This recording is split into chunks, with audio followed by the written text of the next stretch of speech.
She didn't understand how people were offended by being told they were racist just for being the color that they were.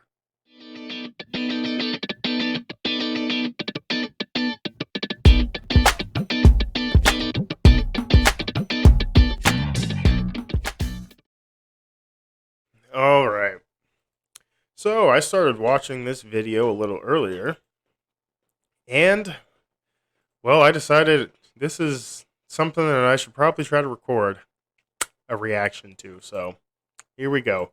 Dr. Robin DiAngelo on white fragility. Now, this is an hour and 30-minute long video, and I know most people aren't like me. They don't actually sit down for this long to watch videos on YouTube, so trust me, I will be shortening this.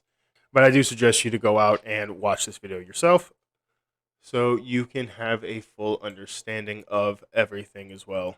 My name is Misha Stone, and I'm a Reader Services librarian in the Reader Services Department. And before we begin this evening, poet Claudia Rankine said, "Robin DiAngelo's white fragility brings language to the emotional structures that make true discussions about racial attitudes difficult. With clarity and compassion, DiAngelo allows us to understand racism as a practice not restricted to bad people. In doing so, she moves our national discussions forward with new rules of engagement." White people in North America live in a society that is deeply separate and unequal by race, and white people are the beneficiaries of that separation and inequality. As a result, we are insulated from racial stress at the same time that White people are insulated from racial stress.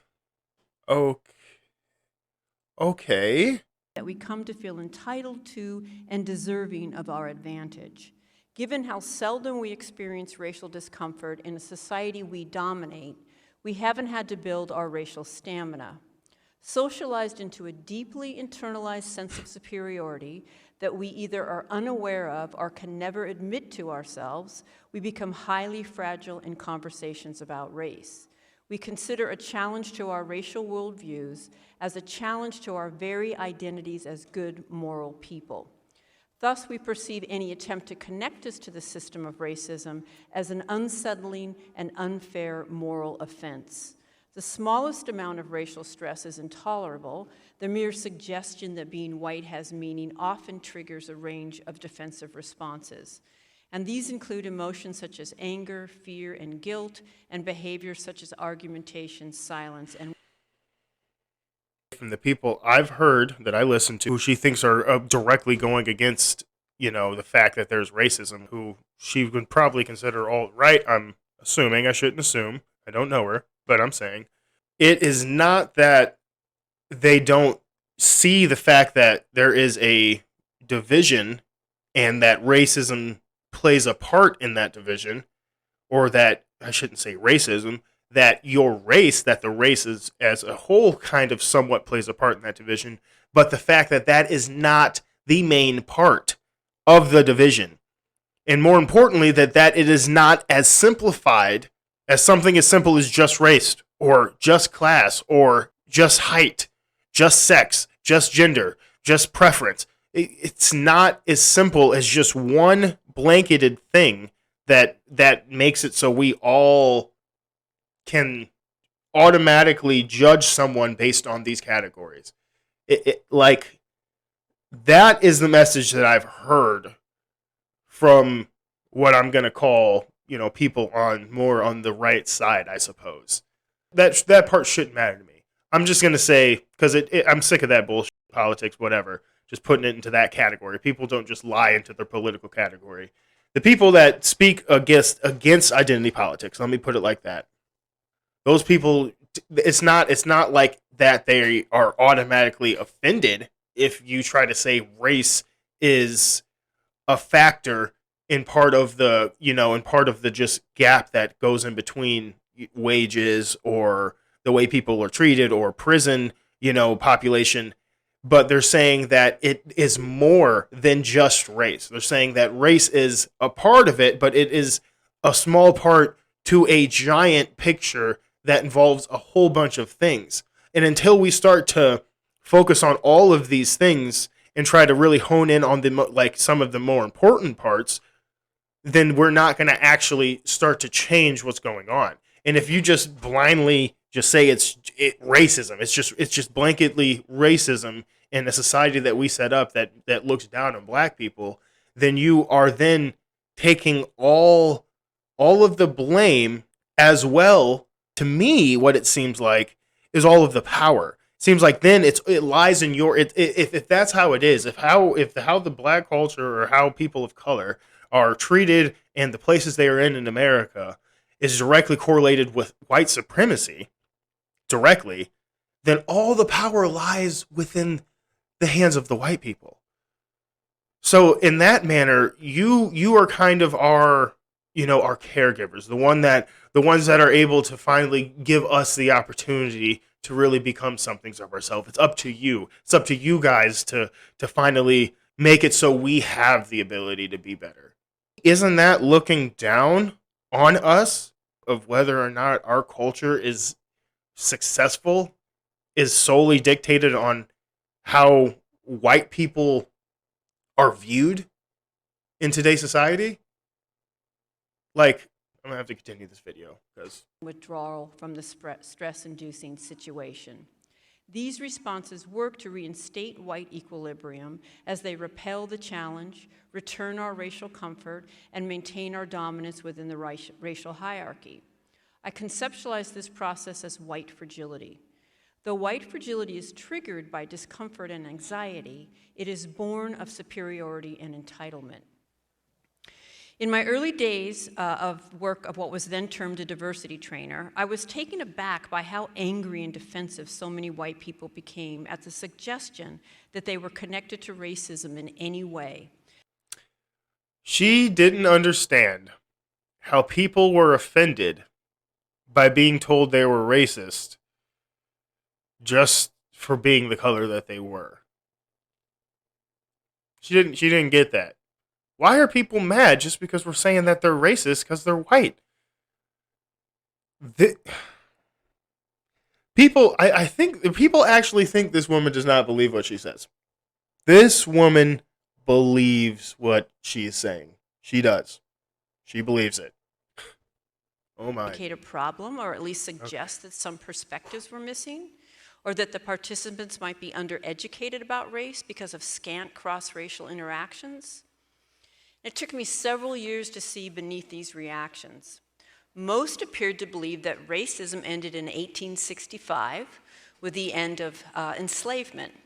There was both knee-jerk defensiveness about any suggestion that being white had meaning and a refusal to acknowledge any advantage to being white. And over time, I began to see what I think of as the pillars of whiteness, the unexamined beliefs that prop up our racial responses. I could see the power of the belief that only bad people were racist, as well as how individualism allowed white people to exempt themselves from the forces of socialization. I could see how we are taught to think about racism only as discrete acts committed by individual people, rather than as a complex, interconnected system.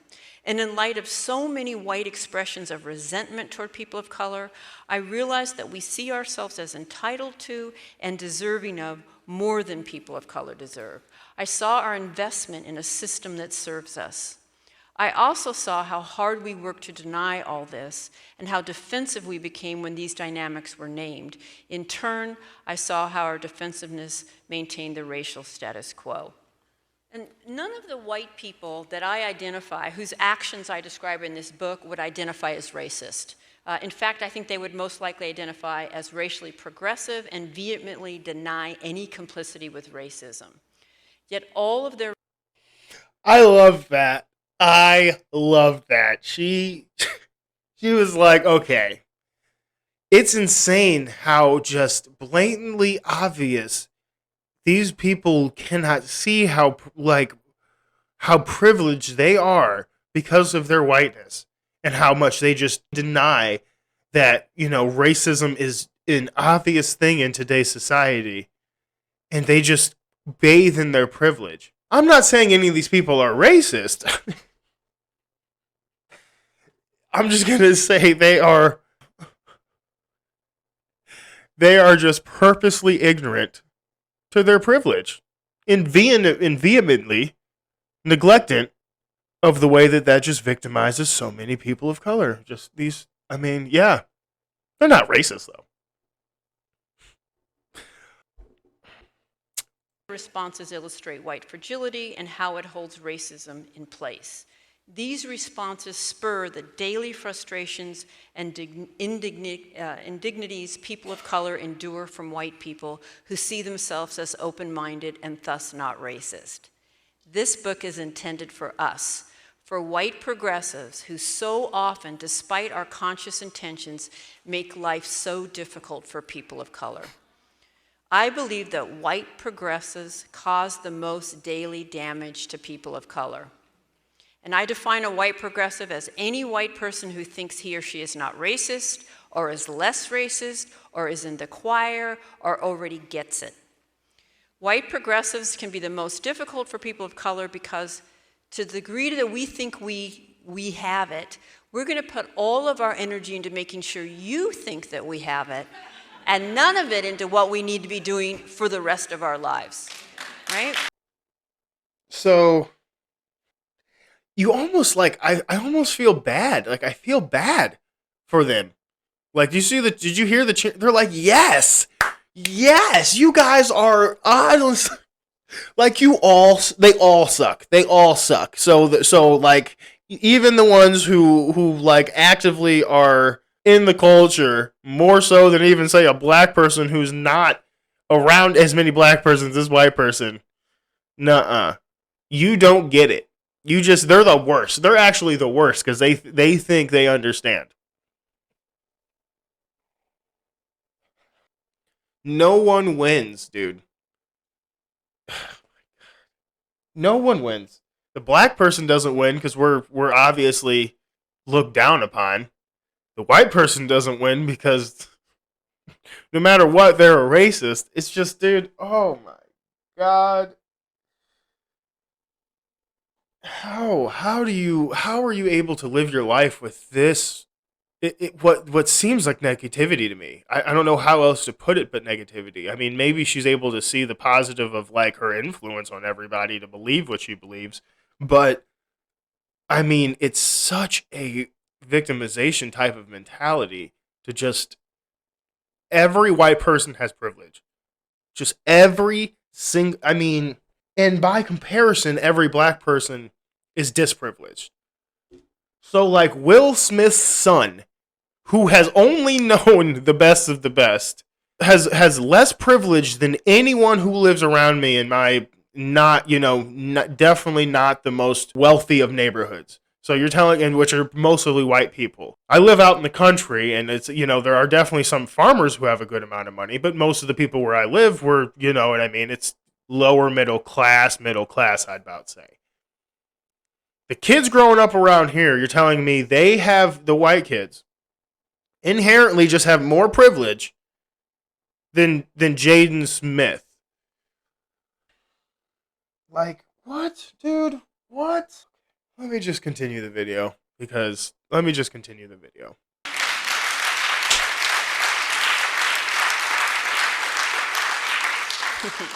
White progressives do indeed uphold and perpetrate racism, but our defensiveness and certitude make it virtually impossible to explain to us how we do so. So I'm pretty sure I'm speaking to a room filled with white progressives. So let me just be clear, you are not the choir. There is no choir. I am not the choir. When I say there is no choir, it's because my learning will never be finished. And this moment I think I'm the choir, I think I'm going to be done and I'm going to have certitude.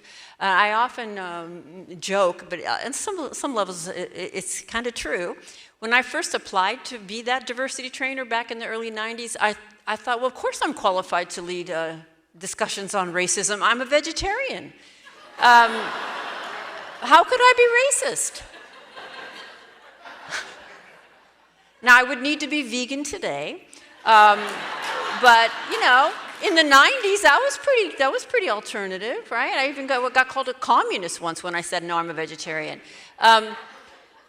But but my point is, I just thought it was all about open-mindedness and alternativeness. And let me just say that, I love Seattle, and everything I learned about white fragility, I learned here working with white progressives.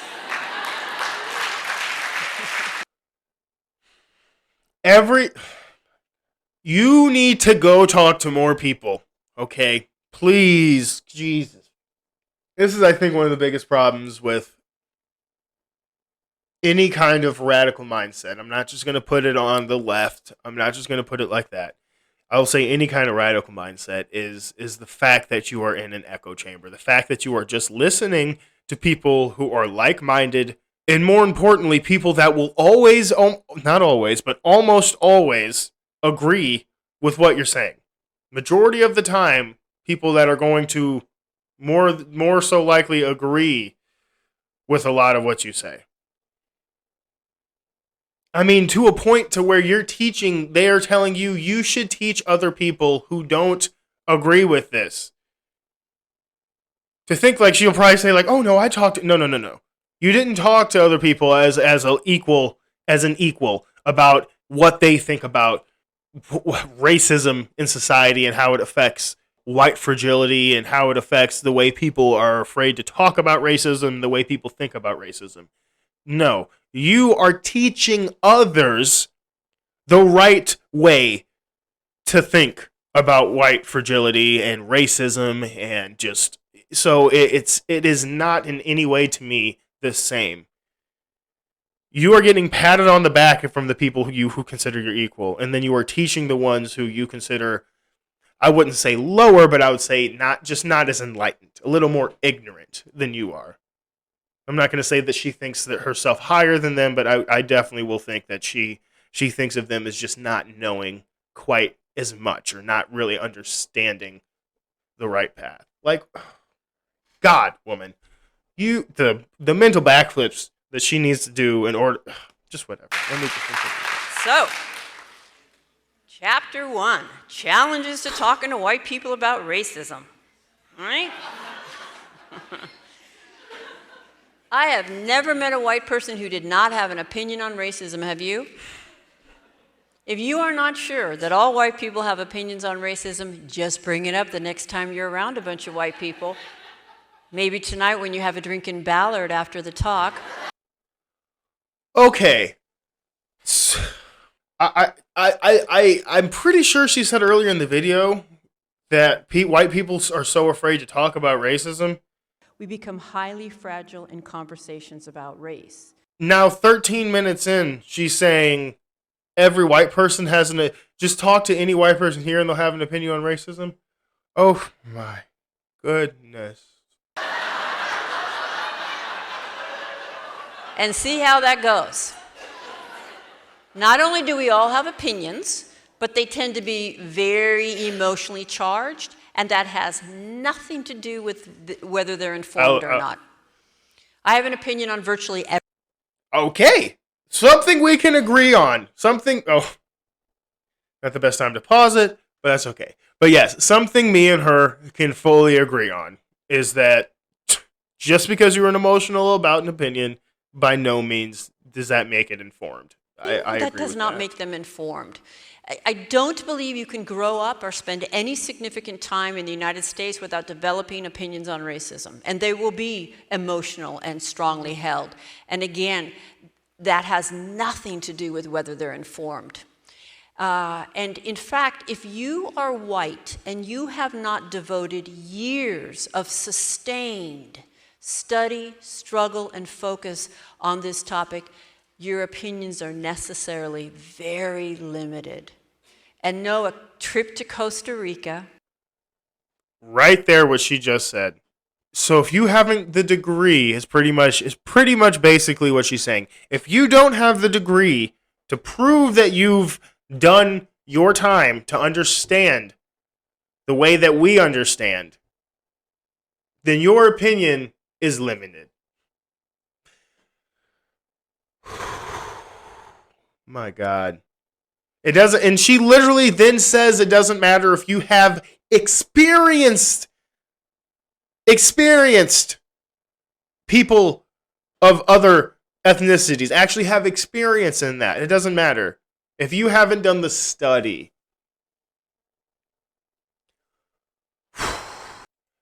just the level of authoritarianism, if that's the right word, whatever the word is. I haven't had the knowledge, obviously, as being black to understand the way she does.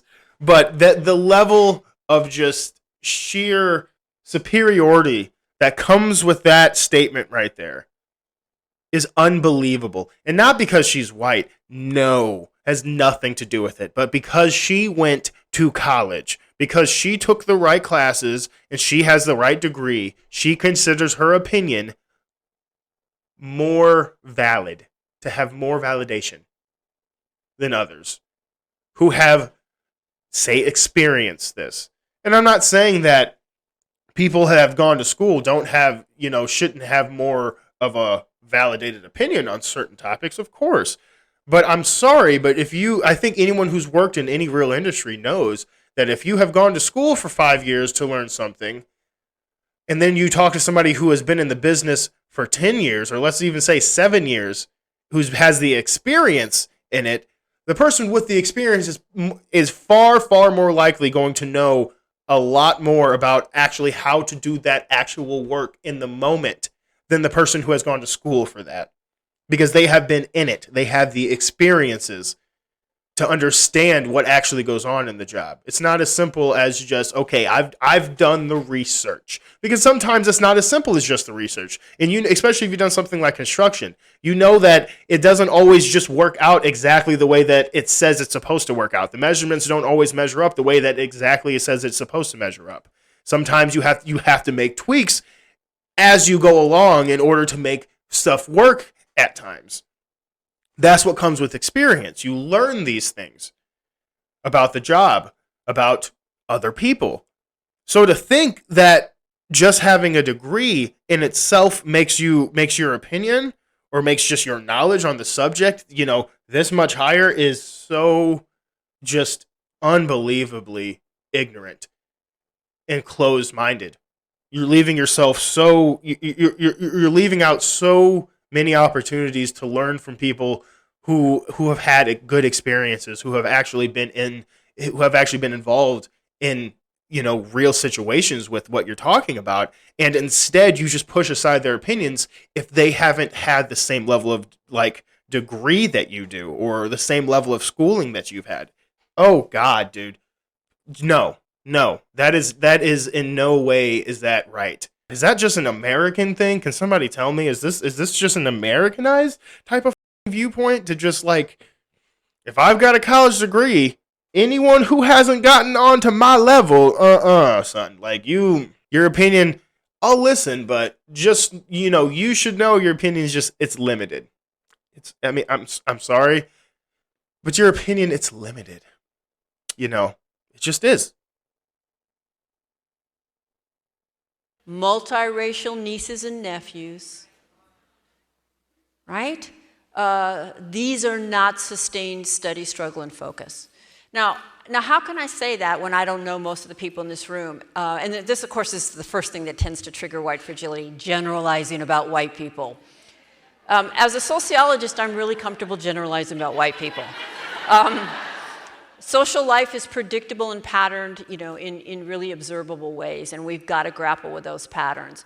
But I can say this, that your opinions without sustained study, struggle, focus, mistake-making, relationship building, repair, they're superficial because nothing in society gives you the information you need to have more than that. In fact, you can get through graduate school in this country without ever discussing racism, can you not? No. You can get through. No, you cannot. This was 2 years ago.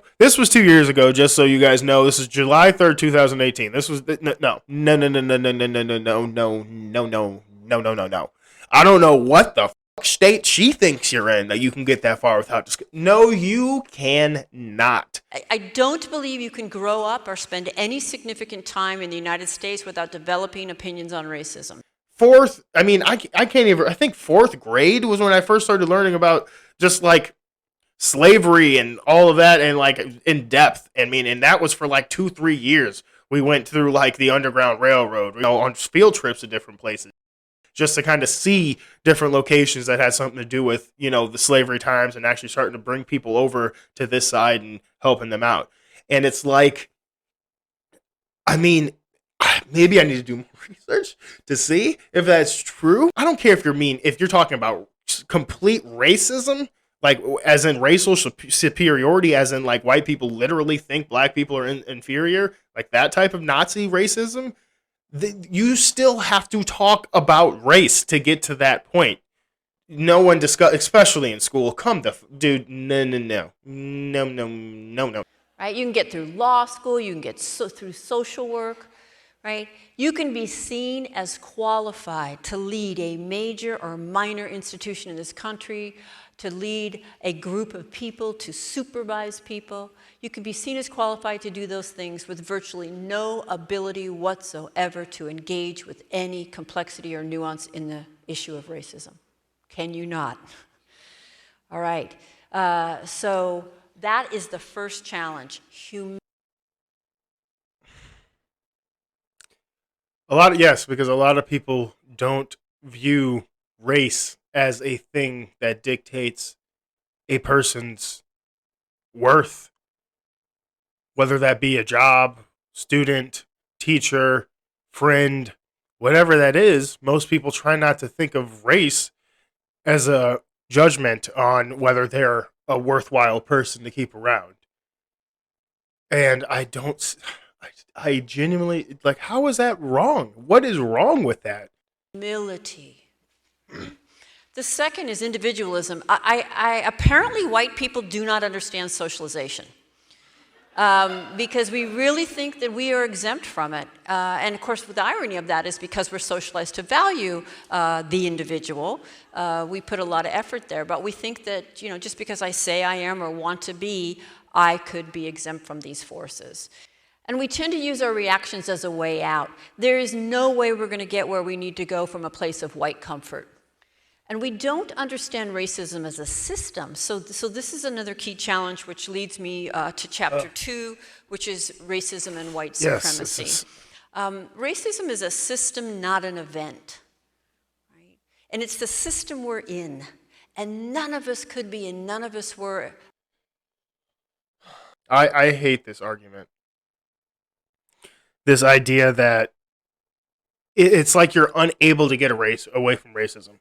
Systematically, it's impossible for a racism not to be involved in any kind of human contact, apparently, because it's systematically in place. So it's always there. It's always in the forethought. It's always just somewhere in the background. But he's Asian. But he's black. He's a Mexican. Oh no, that's a girl. Anyone who's not a white man apparently falls into this category of being systematically oppressed. What about the most common violence towards other black men, which is other black men? What about that? Is that all just because of systematic racism? Problem that's going on in this country right now, or in the culture in this country, and in just the black culture in general, has little to nothing to do with how white people think. I mean, is that okay? Something to be going on in our culture without having to have white people directly be a part of it. To me, it's a mindset that is causing a lot of what is going on in cultures of all different types today. It's about the mindset of a kid growing up thinking, what does it mean to be black? What does it mean to be a man, a woman, non-binary, you know what I mean? A lesbian, gay, whatever. They're growing up with this mindset now of, what does this mean to be this type? Instead of thinking, who am I? And what do I care about? What do I view as something that is meaningful to me? And why is that? And completely negate out any of the other bullcrap, because at the end of the day, I really don't think that matters nearly as much as the question of who you are and how do you view yourself. Are you confident in who you are? Do you like who you are? Are you happy when you look in the mirror? Do you lie about, things that are unnecessary for you to lie about? Do you go above and beyond because you know you need to? I mean, like, who are you as a person? It means so much more than what color you are, what gender you are, what political ideology you decide to follow is so far lower down on the list than the person that you are whenever it hits the fan, whenever, times are needed, whenever somebody needs to move and they call you up, whenever, you know what I mean, someone gets sick and they need somebody to just sit there with them. Those times, it's not about your race, it's not about any of that shit. It's about the person that you are and how much you care. That's the judgment of character. And to think that white people as a whole, because they hold the power, are constantly systematically judging how these other people view themselves and each other, the level of superiority that goes along with it, just that mindset. And not because she's white. I don't believe it's that at all. I believe it's because of the way she views being white. I believe that's why she has that mindset. You are somehow above. You just hold more power. It's so bad. It's so bad for so many reasons. Exempt from its forces. But the way we're taught to think of racism functions beautifully to not only obscure the system, but to exempt us from its forces, right? Or to have us believe we are exempted from its forces.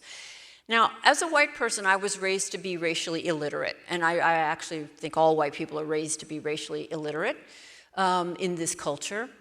And in gaining racial literacy, I have had to understand not just the collective dynamics and dimensions of racism, but how racism impacts different groups who are perceived and defined as people of color, how it impacts them differently, right? So not all peoples of color experience racism differently.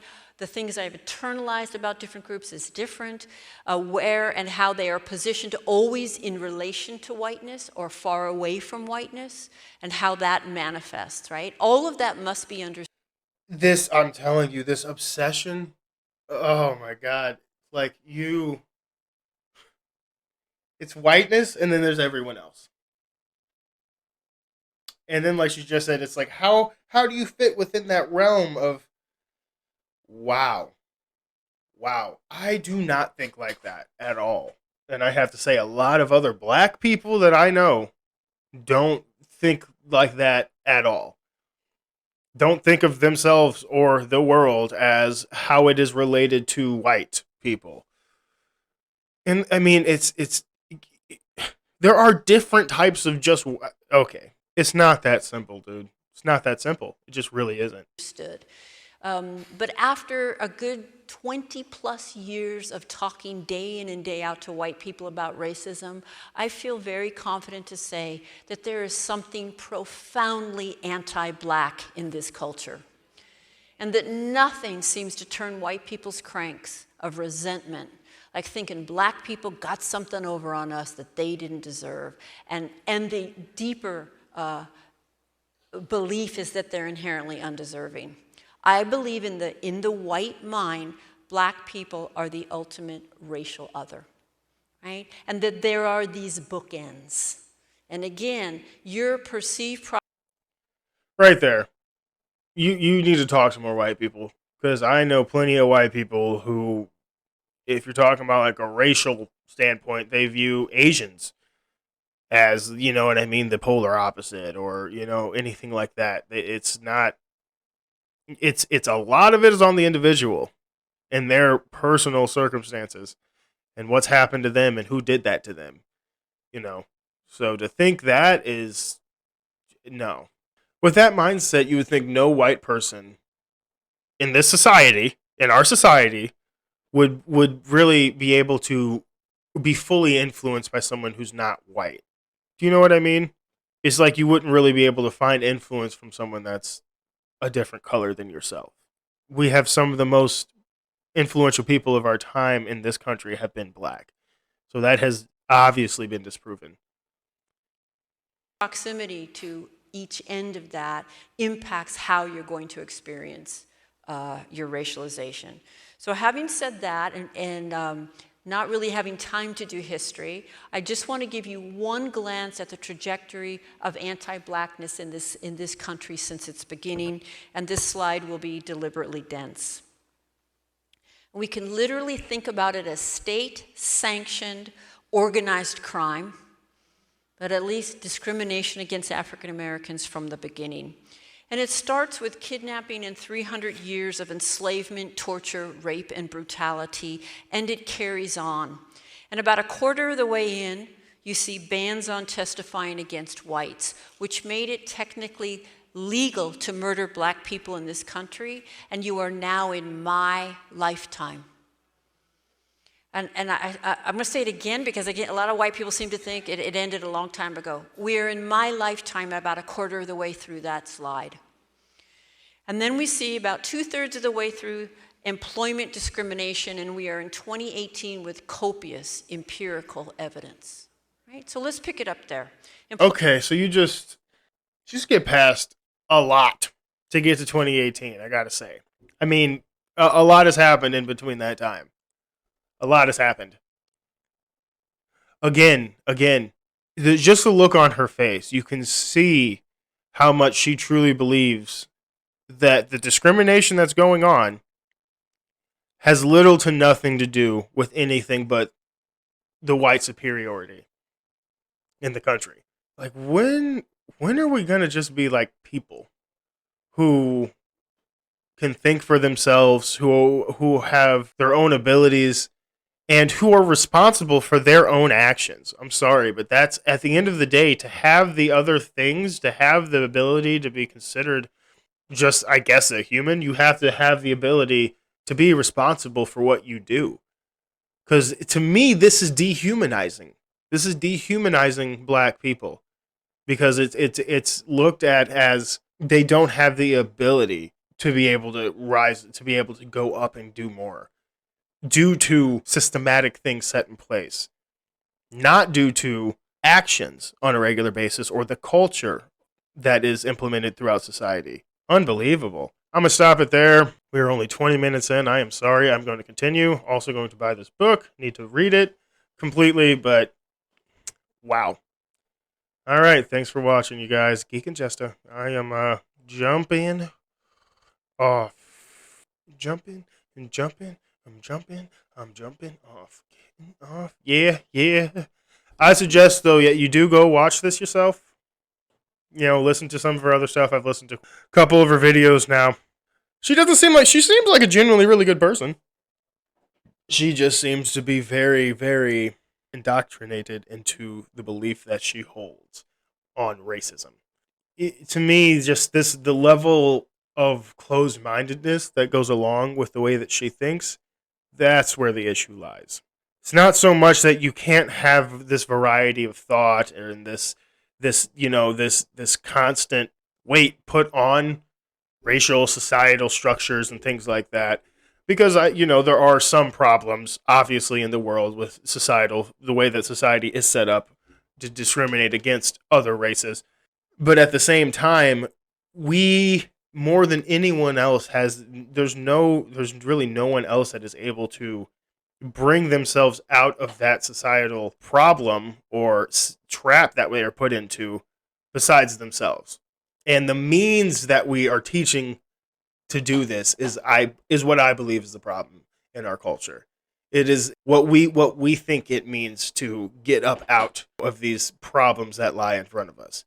What it means to, be black, what it means to do all this. It's like, that's where I think the problem at its heart lies, because to really make a change for anyone, they need to make a change. It's as simple as that. You can't just give someone money. You can't just give someone this or that and expect them to all of a sudden just do good. That's just not how it works. It's a mindset thing. And anyone who is successful, who has came from being unsuccessful or came from, even the ghetto, or more importantly, came from not caring to actually start caring, they will tell you it is effort in order to get to that point. And it's not an effort on anyone else. It's an effort on you, on yourself, how you decide to tackle the issues that happen in your life, or you decide to pursue what you want to do. as you start to blame others is the second that you stop moving forward, because you start looking back, you start slowing down to look at how everyone else is doing instead of just moving forward. It's on you to do anything you can.